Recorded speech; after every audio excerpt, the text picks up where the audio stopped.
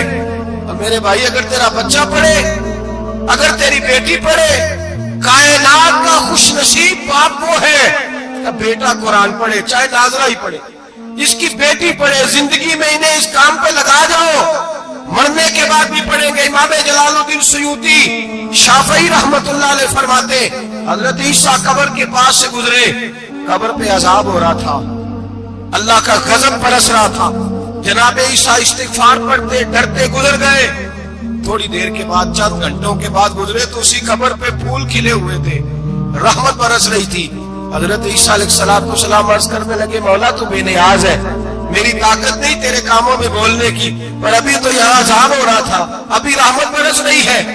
جناب عیسیٰ کہتے ہیں آواز خدا بندی آئی, عیسیٰ بندہ بڑا گناہگار تھا, پاپی تھا, مجرم تھا, خطا کار تھا, لیکن جب اس کا انتقال ہوا, اس کی بیوی حاملہ تھی, اس کے پیٹ میں بچہ تھا, بچہ اس کے انتقال کے بعد پیدا ہوا. آج وہ 4-4.5 سال کا ہوا ہے, مکتب میں گیا ہے, مدرسہ میں گیا ہے, استاد نے بسم اللہ شریف پڑھائی ہے. فرمایا اس نے توتلی زبان سے کہا ہے بسم اللہ الرحمن الرحیم. کہ ایسا مجھے بتلا, اس زمین پر وہ معصوم جسے ابھی رحمان اور رحیم کہنا نہیں آتا, وہ توتلی زبان سے مجھے رحمان اور رحیم کہے, اور میں اسی زمین پہ اس کے باپ کو عذاب دوں. فرمایا اس نے ایک بار رحمان اور رحیم کہا ہے, میں نے اس کی باپ کی قبر کو نور سے معمور فرما دیا ہے, نور سے بھر دی ہے قبر, برکت سے بھر دی ہے. اللہ کرے میرے بیٹے بھی قرآن پڑھے, اللہ کرے میری بیٹیاں بھی قرآن پڑھے, اللہ کرے ہم سب کی اولادیں قرآن پاک پڑھے. لیکن امام اعظم ابو حنیفہ رمضان میں 61 قرآن پاک پڑھتے تھے. کتنے؟ 60 ٹیک. اللہ اکبر. ایک قرآن پاک دن میں پڑھتے پورا, ایک رات کو پڑھتے, ایک تراویح میں پڑھتے. 61 قرآن پاک امام صاحب پڑھتے.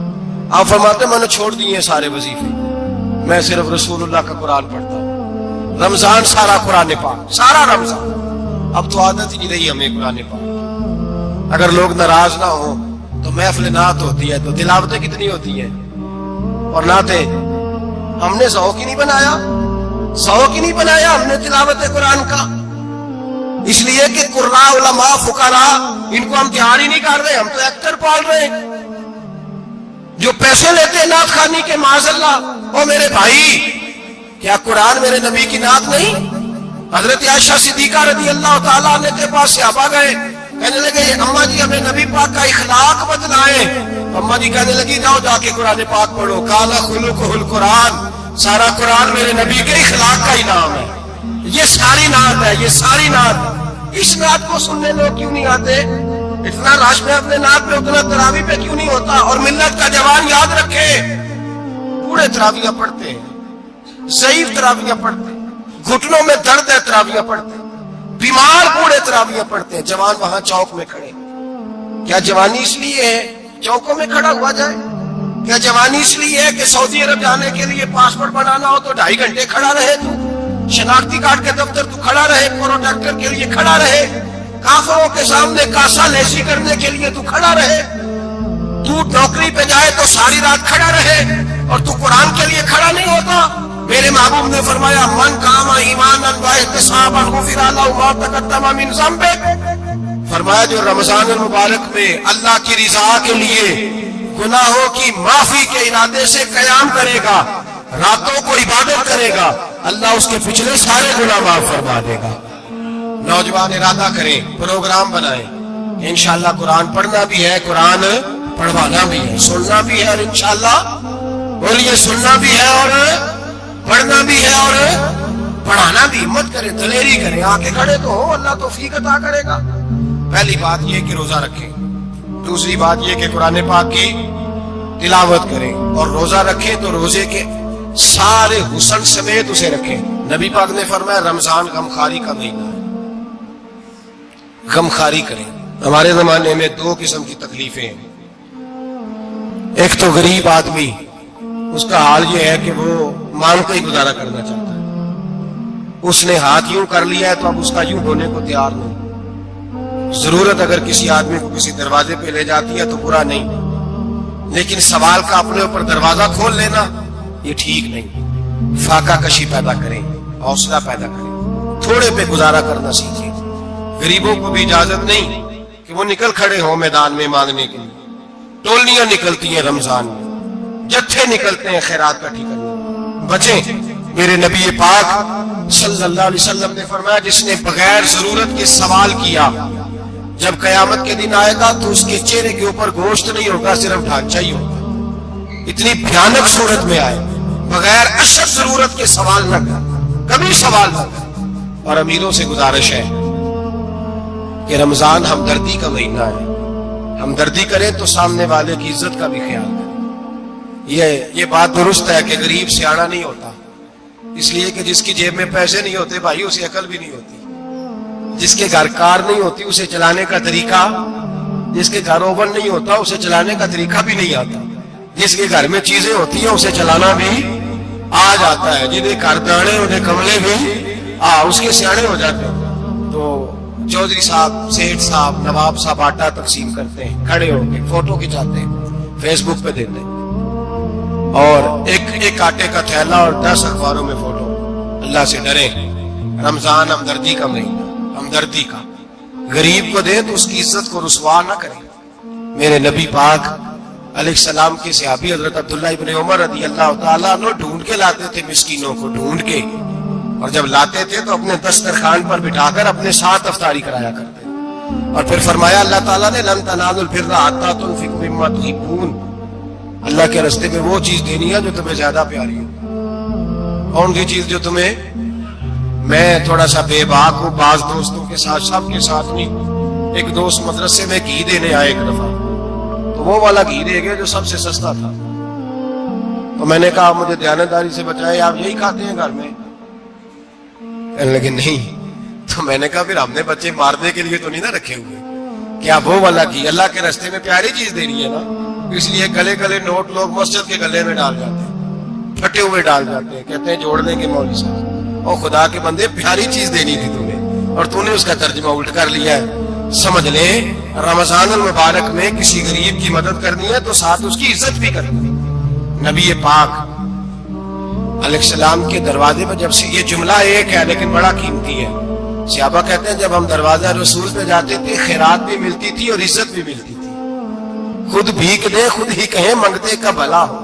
خیرات بھی ملتی تھی اور عزت بھی ملتی تھی. نبی پاک ساتھ عزت بھی دیتے تھے. مسکین کو، غریب کو دیں اور خیر خائی کریں. جوتے بیچنے والے جوتوں کے ریٹ سستے کریں، کپڑا بیچنے والے کپڑے کا ریٹ، درزی صاحب بھی ریٹ سستا کریں، دکاندار بھی چیزوں کا ریٹ، حکیم صاحب پیسے کم لیں، ڈاکٹر پیسے کم کریں، حکومت نرخوں میں کمی کرے، اور یہ کام اجتماعی طور پہ کریں. میرے نبی پاک نے فرمایا رمضان غمخواری کا مہینہ ہے، اس میں غمخواری کرنی ہے، دوسرے کا خیال کریں، اظہار کریں، قربانی کریں. یہاں ہر چیز کا ریٹ بڑھ جاتا ہے رمضان شریف میں. ہر آدمی کہتا ہے میرا سیزن آ گیا ہے. توجہ بڑھائیں، خیال کریں، غمخواری کا مہینہ ہے. اور پھر آپ لوگوں سے یہ بھی گزارش ہے کہ رمضان المبارک کا جب مہینہ آئے تو جس آدمی کے ساتھ نیکی کرنی ہے وقت پہ کریں. کسی غریب کو پیسے دینے ہیں، کپڑے دینے ہیں تو یکم رمضان کو دیں. میں اکثر دوستوں سے پوچھتا ہوں، میں کہتا ہوں قاری صاحب نو جوڑا کدو دیندے ہو؟ کہندے ستیویں والے دن. میں کہ مینوں لگ گئی سمجھ تہاڈی سازش ہے کہ سواں کے پا نہ لگے. ایویں مولوی چودھری صاحب دے نال دے کپڑے پا لے تے کتے لکھیا اینو دینا ہے ستیویں. تسی دسو ستیویں والے دن کو درزی سی کے دیندا ہے اونوں 3 گنا بھی پیسے دئیے تے کہندا جڑے باقی نے انہاں دے نہیں بٹن پہ لگدے میرے کولوں کتھوں جوڑا سی کے. تو کس دن دیتے ہو قاری صاحب؟ کیا مقصد ہے؟ پہننے کے لیے دے رہے ہو یا اس لیے دے رہے ہو کہ نہ پہن سکے؟ تو بھائی آپ جب کسی کو کچھ چیز دیں گے تو کب دیں گے؟ جب وہ استعمال کر سکے. غریب کو لوگ فطرانہ دینے جاتے ہیں عید سے 1 دن پہلے، تو کیا کرے گا اس کا؟ نہ تو کپڑے خرید سکا نہ روٹی لا سکا.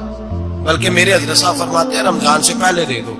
رمضان کی نیت کر کے رمضان سے 1 دن پہلے دے دو، اللہ رمضان جتنا ثواب ہی عطا فرمائے گا. رمضان سے پہلے دو جس کو خوش ہے دن، قبل از وقت تیاری کرو.